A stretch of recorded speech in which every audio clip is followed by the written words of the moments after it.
to all the dispossessed youth of Africa, for perpetuation of communion with ancestral spirits through the fight for African freedom, and in the firm faith that the dead, the living, and the unborn will unite to build the destroyed shrines.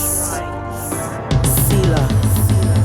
Hello and welcome, beloveds, to another episode of Wake Up Africa. My name is Dr. Mumbi Saraki. How you doing? How's everything going? I really do pray that you are well in all your ways and that you're moving into living life truly on your own terms. We really want to thank everyone that subscribed to this channel, that emails us, drmumbi@drmumbishow.com, and everyone that supports us on Patreon. Yes, as we transitioned, from doing the news to doing more of a spiritual oriented show. We've actually gotten more Patreon supporters, so we appreciate, love you so much. A lot of people keep saying, let's not focus on what Babylon has done to us, but let's focus on what the future we're building. But that's unrealistic, beloveds, because you cannot know where you're going if you have no clue where you're coming from. And we have to understand how they got us this good, so that not only can this not happen again, but so that we can break the spell instantly.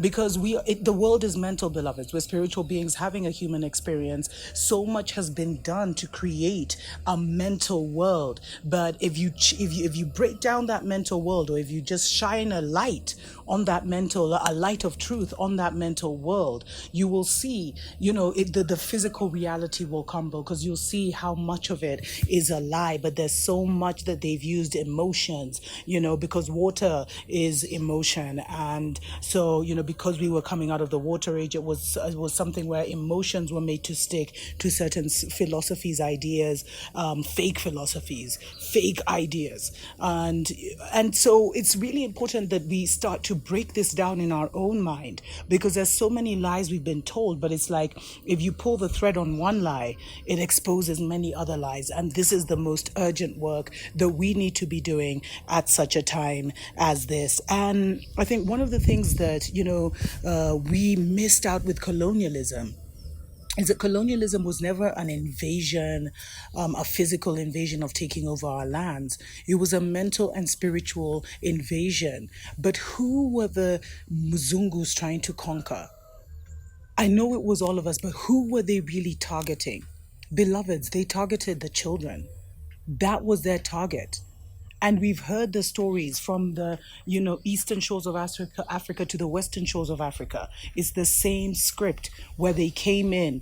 They sent in the missionaries. The missionaries documented everything they could about the local people, the ones that were powerful, with all the different relations, and they were allowed. They got some of the lower level secrets. And then once they did that, they killed off all the teachers. They killed off all the preachers. They killed off majority of the old people, and then they took the children from their homes and put them in this institution, a very racist educational institution, where they were their language was beaten out of them, their culture was beaten out of them. I mean, if you spoke Kikuyu or Kiswahili in your classroom, you got detention, you got punished, you got embarrassed, you got ridiculed in front of your people. And so this indoctrination of our children, which was now our maybe our parents' generation, is what made them the best enforcers of the Babylon system, because they went so hard for them, beloveds.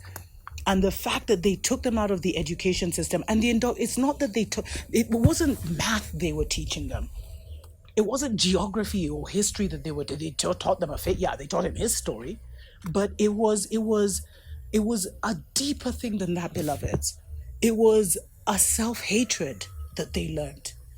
It was a looking down on their parents as old-fashioned, as people who didn't wear clothes, as people who didn't have any kind of knowledge, etc., etc. It was a self-embarrassment. Like, they broke down the children while they were fighting all these independence wars with the parents and forcing them to take taxes, etc., etc. It was always about the children. And once they had their educational institutes in place, once they had their schools in place, once they had their entire system in place, they gave us independence, because they knew it had already happened. The damage had already been done. And you see, we were fighting for a physical independence of like land. But we didn't realize that the true independence we needed to get was the mental independence. And then so much was done, beloveds, to make sure that a lot of our founding fathers were either taken out or, inducted into the Knights of Malta and the Masons and all these secret society organizations so that they could perpetuate the system.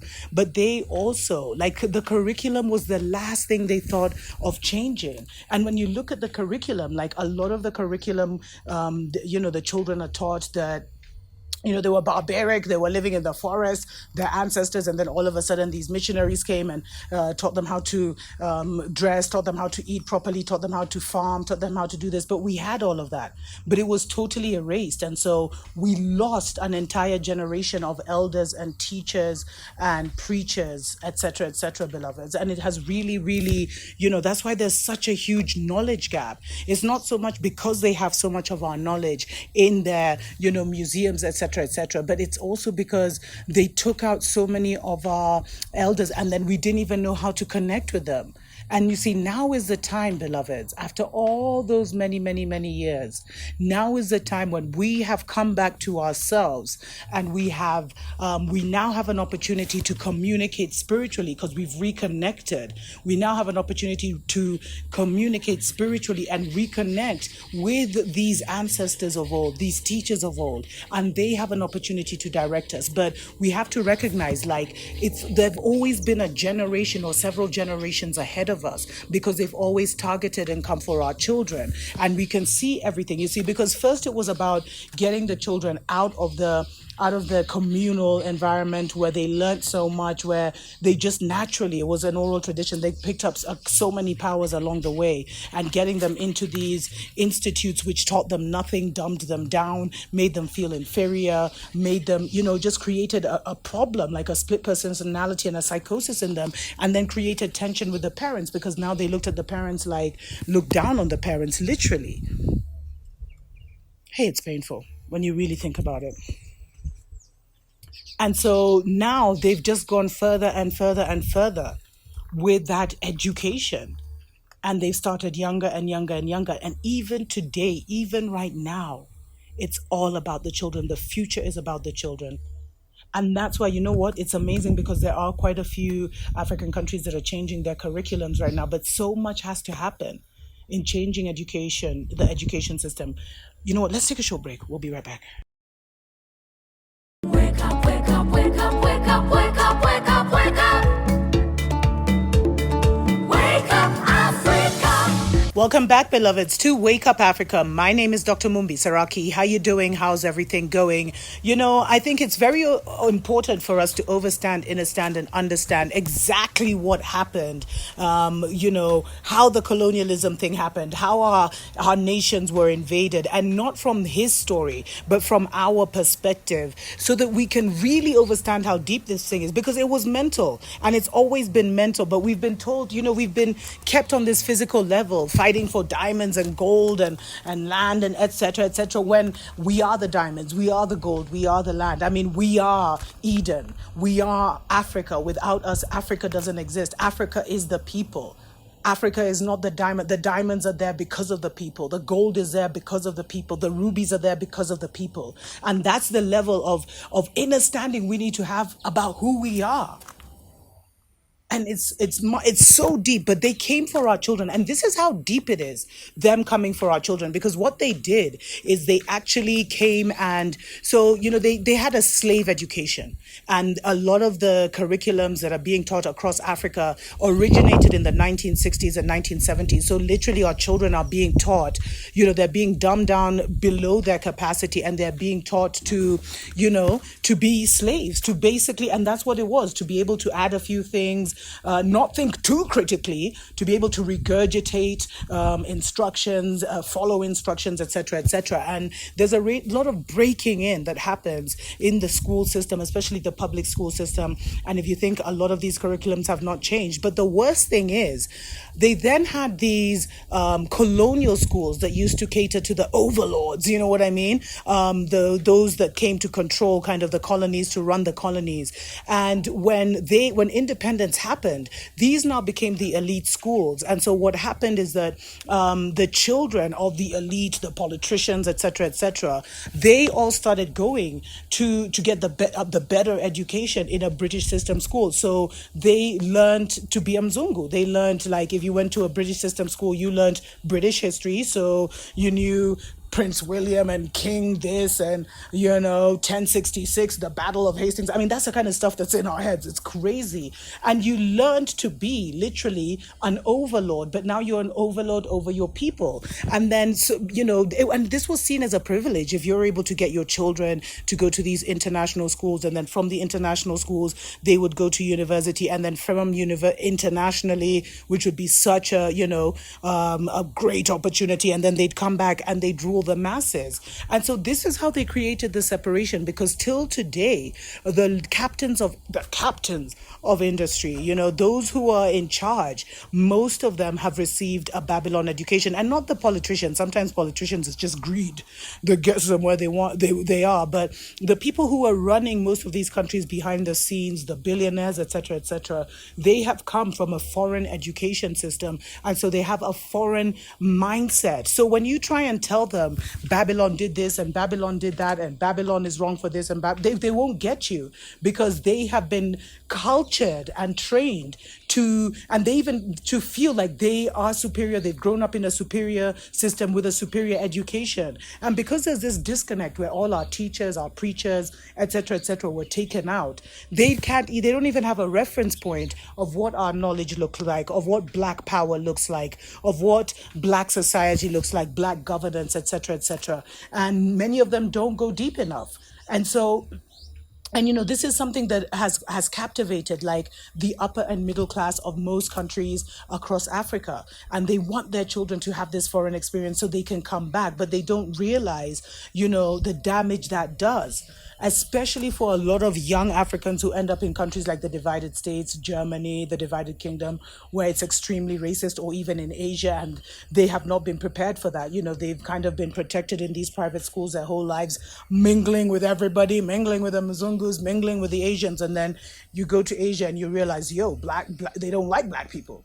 So there's a lot that's been happening that really goes unreported in terms of our African students who go abroad, and just the culture shock that they're hit with, because they find that they don't even know their own nations. And the thing is, these are the clones they make that now control the masses. And then you're already giving the masses a dumbed down education. You've already got them through religion. You've already got the next education through the next generation through education.